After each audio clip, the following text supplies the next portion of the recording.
Filicide is the deliberate act of a parent killing their own child. Viewer discretion is advised. Maternal evil exists in our world.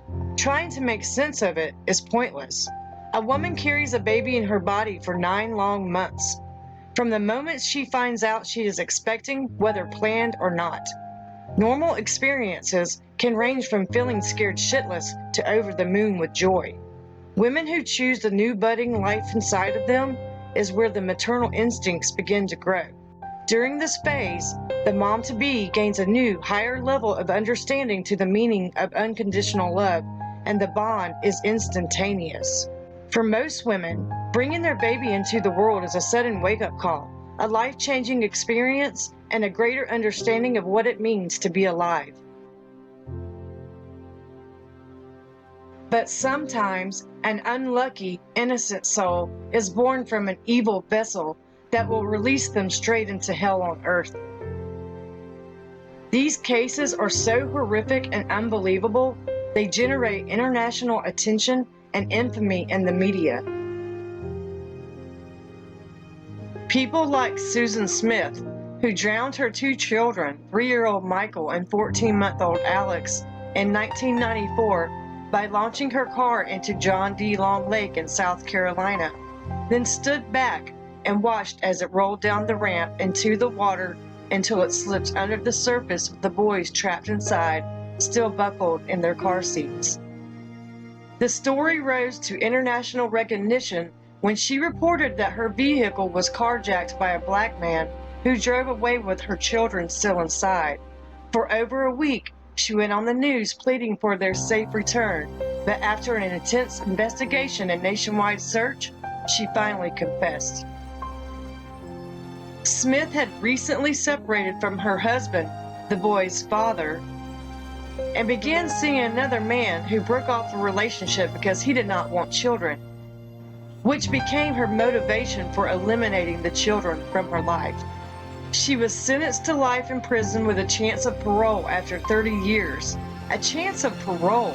Can you believe that? According to the South Carolina Department of Corrections, she will be eligible for parole in 2024. That's 2 years from now. Do you think she should be paroled? Let's talk about that in the comments. Another case similar to Susan Smith is Diane Downs.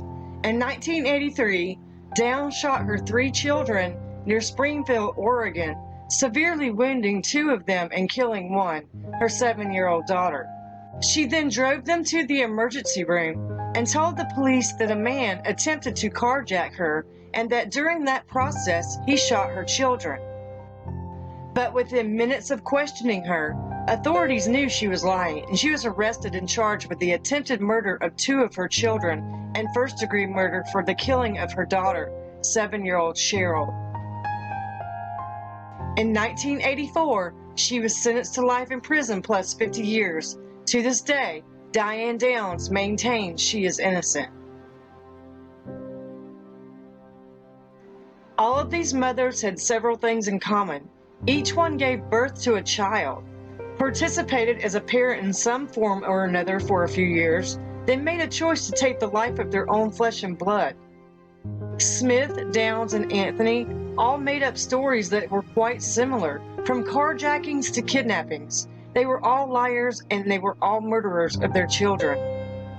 Is there anyone more evil?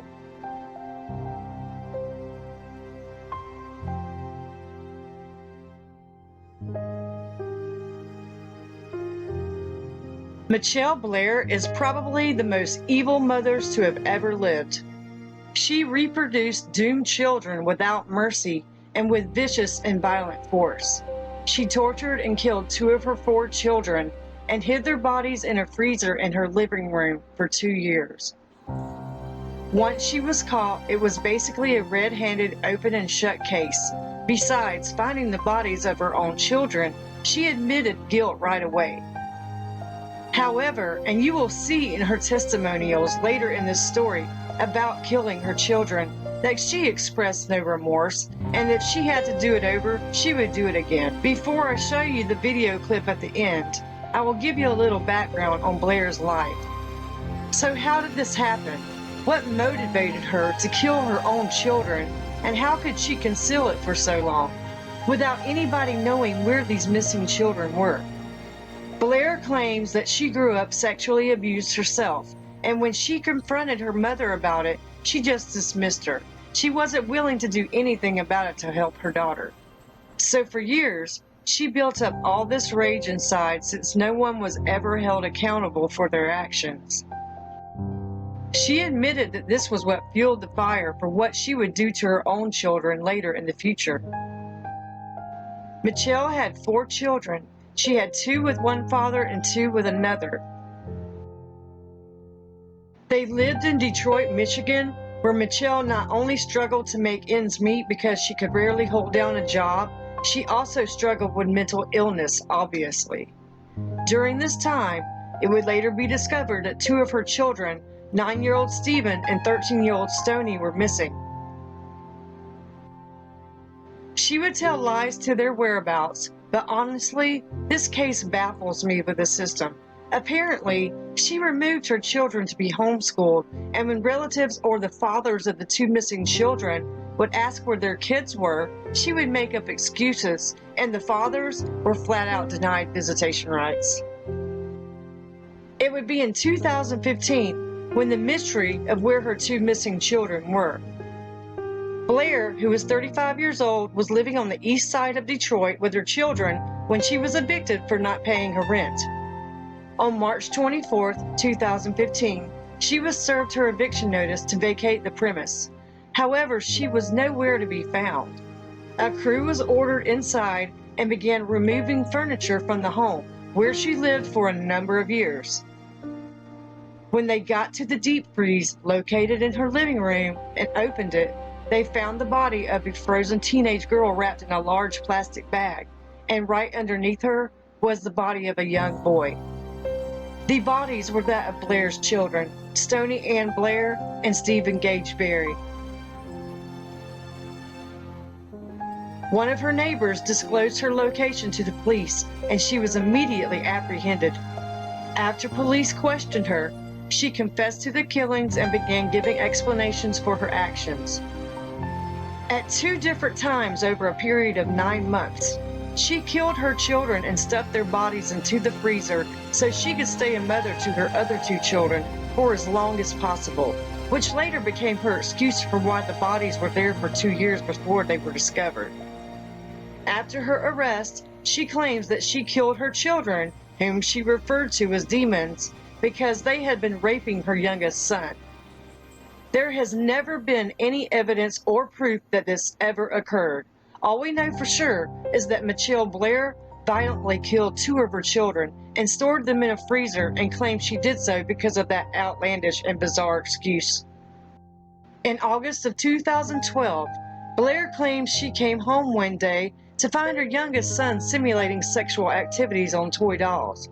When she confronted him, she asked him why was he doing that and if anybody had ever done that to him. She claims that he told her that his brother Stephen had done those things to him, and when she confronted Stephen about it, she says Stephen admitted to the sexual acts. She began punching and kicking Stephen, beating her child, then placed a plastic bag over his head until he lost consciousness. She poured scalding hot water over his body and his private parts until his skin peeled off. She later made him drink Windex and wrapped a belt around his neck, lifted him up with all her might, and choked him until he passed out. It took 2 weeks of torture until he finally succumbed to his injuries from the abuse. 9-year-old Stephen died on August 30th, 2012, and was entombed inside his mother's freezer, where she put him. Then, in that very same house, 9 months later, in 2013, history would repeat itself, this time with her 13-year-old daughter, Stoney. She began to believe that Stoney was raping her youngest son, the same son she believed Stephen was abusing. Mitchelle began to beat and starve Stoney until she died in May of 2013. She wrapped her body in a plastic bag and placed her in the freezer on top of her brother Stephen. Their bodies remained there for 2 years until that fateful eviction notice in 2015. Anyone missing those kids would find out the answer that day. The mystery was solved, and the results were tragic. The courts later discovered the other 2 children were showing signs of abuse, but they were saved when their mother was caught. In this clip I'm about to show you, listen to Mitchelle, not only explaining but boasting her version of the story to the judge and why she murdered her children, and her reasons were likely fabricated stories to begin with. These children were missing for 2 years because their mother murdered and stuffed their bodies into a freezer that she kept in the living room of her apartment. It's highly doubtful her children were ever abusive. And notice her demeanor. She gets extremely dramatic and speaks in vivid detail of how she tortured and killed them, just like a proud storyteller. What did you do to Stony Blair that makes you guilty of premeditated murder? She raped my son. How did you do that? I intentionally killed her. Starting from the beginning, when I found out about what Stony was doing, it was 9 months later after finding out about Stephen. So for the whole 9 months we were in the house, she was still raping my child. I did not know that. When I first found out, after told me, I took a minute because I was not understanding, what was, that she did that to him. But I repeatedly punched her. On many occasions, my son, I told him to tell me every single thing she did to him. So as she was telling me, he was telling me more and more things that she did. I assaulted her every time he told me what she did to him. By assault, I mean I punched her. I have put a bag over her head till she lost consciousness. I threw hot water on her, scalding hot water from the faucet. Did you hit her in the head with a wooden stick? Yes, I hit her in her head multiple times, over and over. Was that shortly before she died?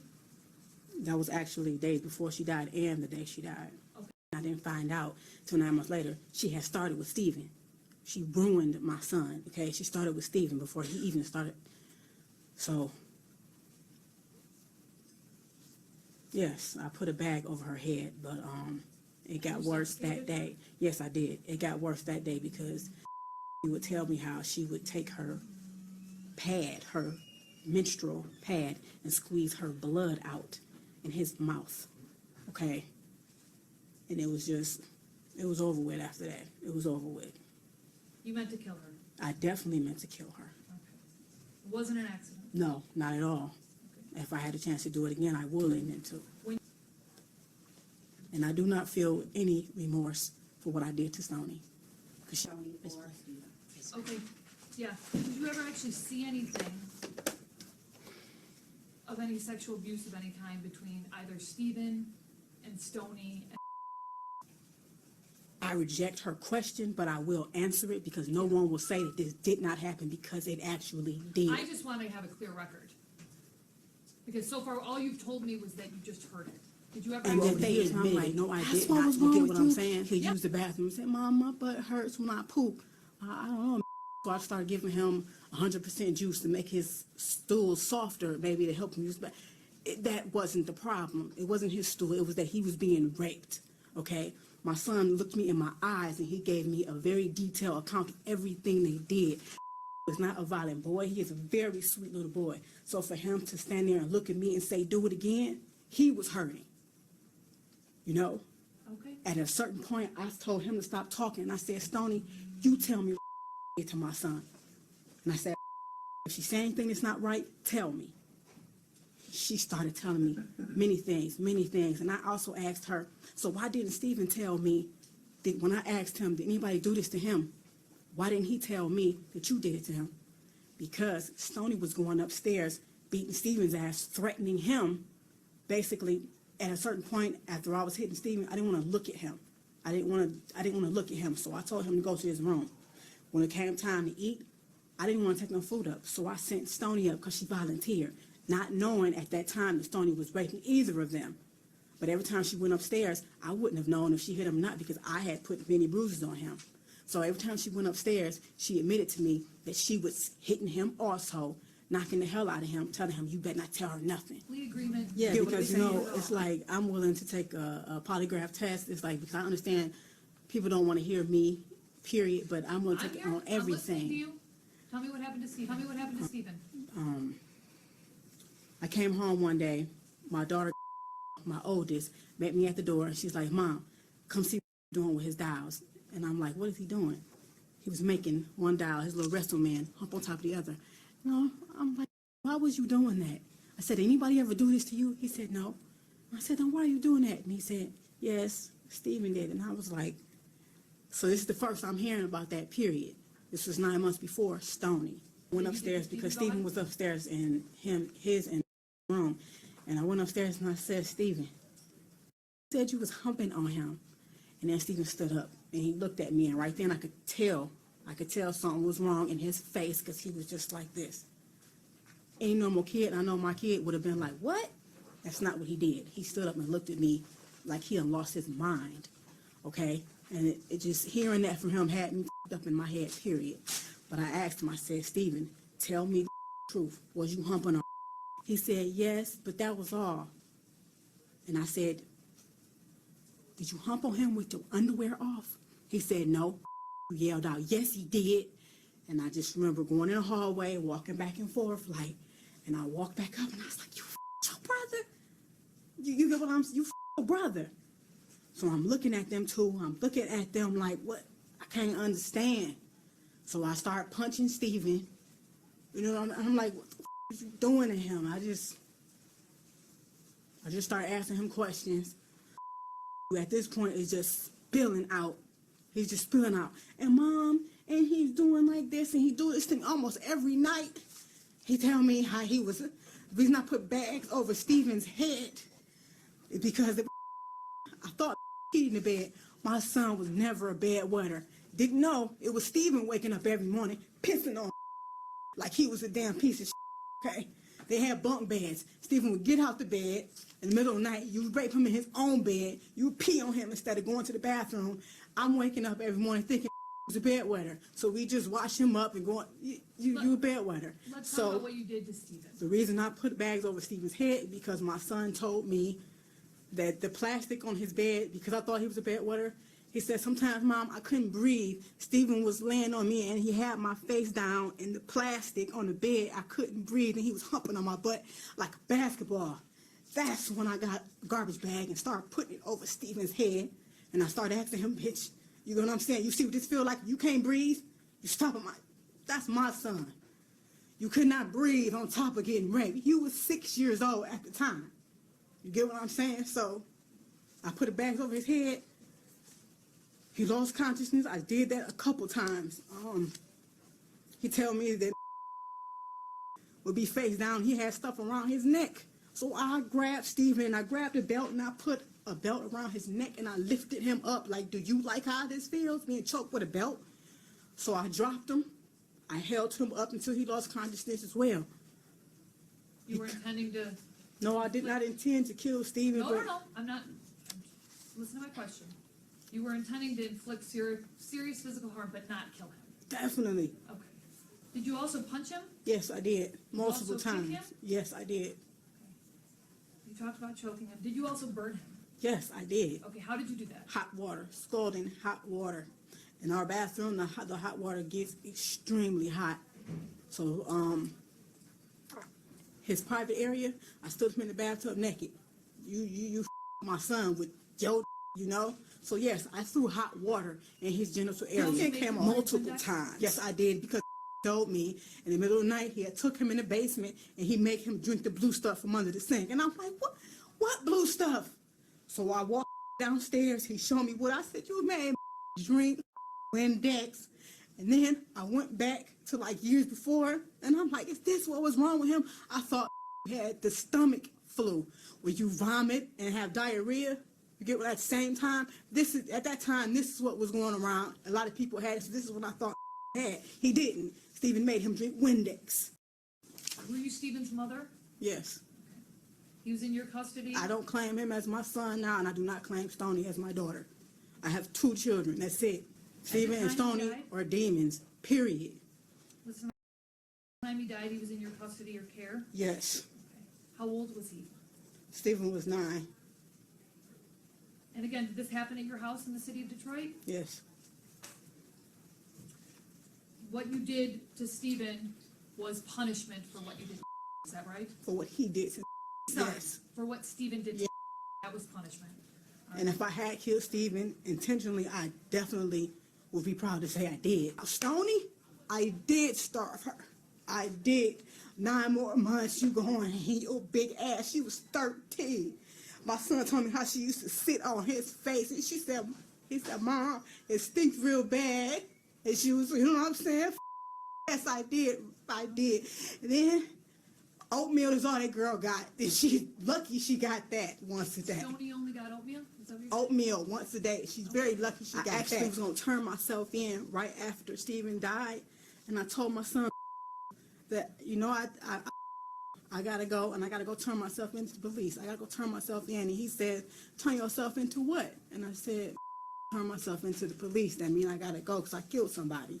And then he said, and I'm glad I did, because if I said that, I would have done that. I would not have stayed in the freezer. And I said, I'm going to stay with my kids as long as possible. So everything happened how it was meant to happen.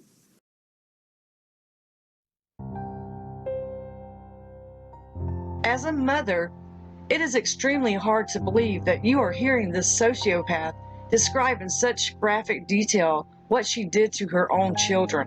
I don't even think you have to be a parent to recognize the scope of how evil this woman is.